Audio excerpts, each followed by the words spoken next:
বাবার উপদেশ তার ছেলের প্রতি, লেখাপড়া করে হবি জজ, ব্যারিস্টার কিংবা পুলিশ অফিসার, অথচ নামাজ রোজা হালাল হারামের ক্ষেত্রে দেয় ছেলেকে ছাড়। ছেলের প্রতি লুকমান হাকিমের উপদেশগুলি আল্লাহ কোরআনে করিলেন প্রচার।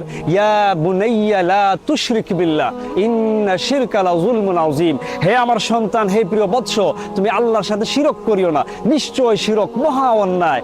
বরং তুমি ইয়া বুনাইয়া আকিমিস সালাতা ওয়া'মুর বিল মা'রুফ ওয়ানহা আনিল মুনকার ওয়াসবির আলা মা আসাবাক ইন্না যালিকা মিন আজমিল উমুর।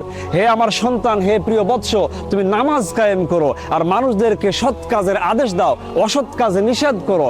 আর এই কাজগুলো যখন তুমি করবা তখন তোমার উপর জুলুম অত্যাচার নেমে আসবে, তখন তোমাকে ধৈর্য ধারণ করতে হবে, আর এটাই হবে তোমার জন্য সুদৃঢ় সংকল্পের কাজ।